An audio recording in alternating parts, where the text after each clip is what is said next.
past. You'd be able to go and be part of a wake or a funeral or some sort of service.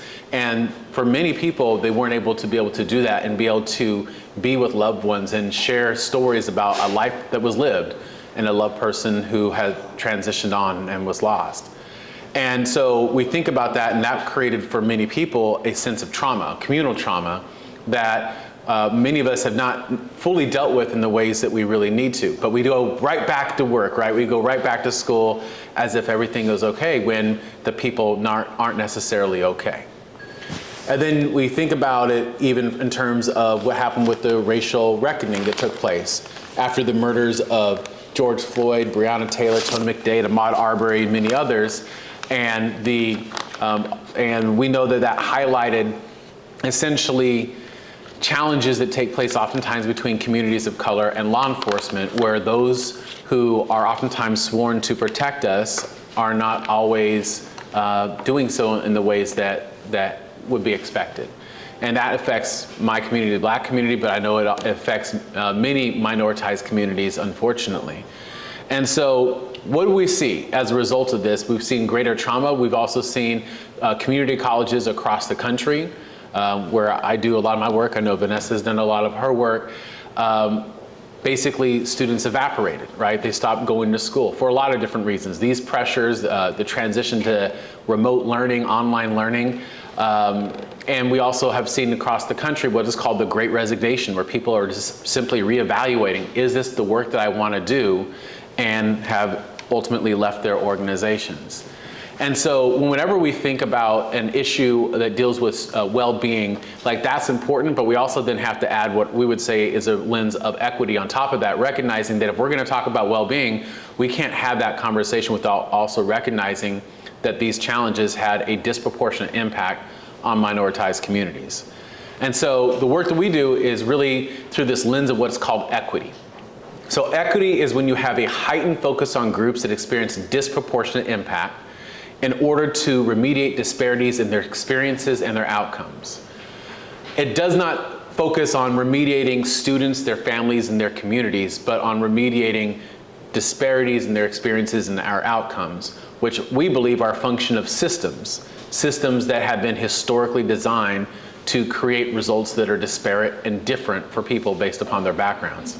And this can happen for many racially minoritized communities, the Black community, Latinx community, Native American community, but it can also happen for other groups, such as current and former foster youth, which is my own background, my own upbringing.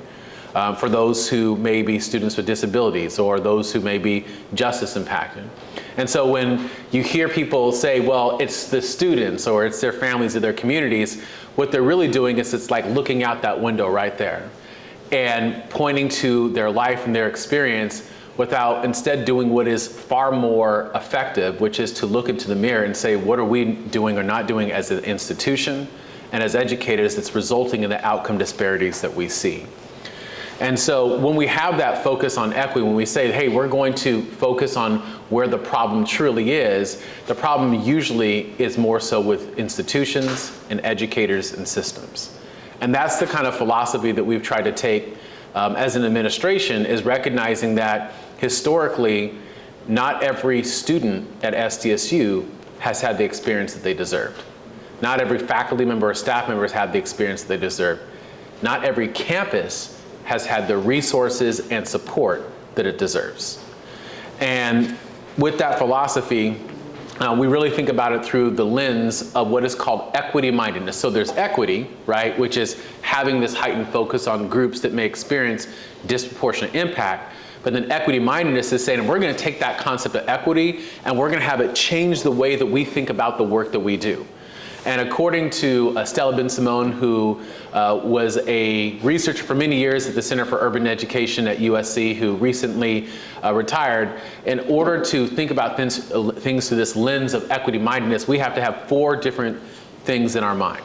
First is we have to recognize that there are systemic inequities.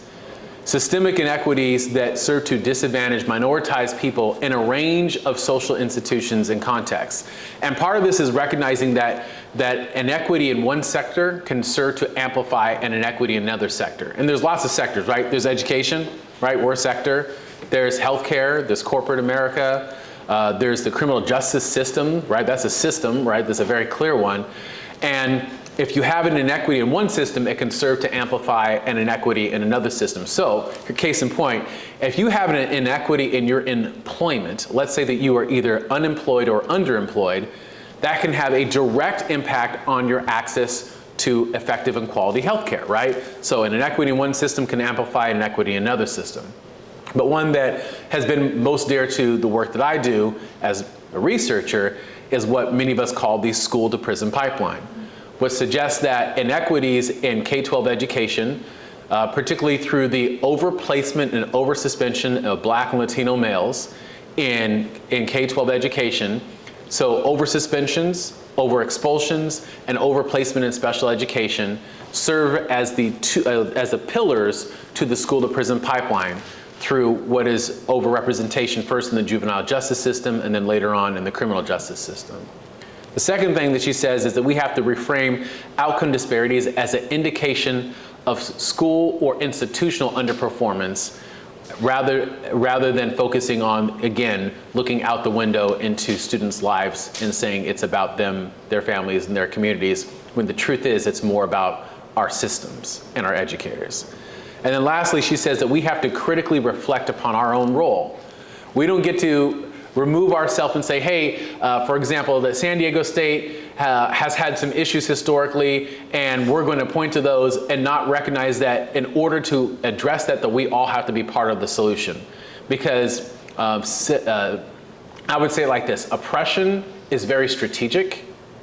So if we want to change that, then we have to be strategic as well, which requires all of us recognizing that we have to work together to get there. Now, whenever you engage in an equity-based effort, and I would say that the efforts for San Diego State began somewhere around 2018 in terms of the most current administration, though there has certainly been work that's been done on equity before then. Whenever you're going to do that, you have to recognize that there's going to be barriers to progress. There's going to be barriers to people saying that, hey, we have to have faculty members who are more reflective of the students that we serve. We have to have a curriculum that is more reflective of students' lives and experiences. We have to create an environment where every student can see this as a home and not feel like they're a guest in someone else's house. In order to be able to get there, there's going to be barriers to that. Here are some of the barriers that we commonly see. Complacence. When people say, well, let's just do whatever we have to do to get the funding so we can get the campus or the state or the district off of our butts. Second, complacency. People who say, well, why do we have to do this? Nothing's going to change. The problem is greater than us. This problem is greater than we can address. Some of you may have heard the name Sean Harper. He has this concept called public declarations of incompetence. When we say like, oh, it's so much bigger than us, there's nothing we can do.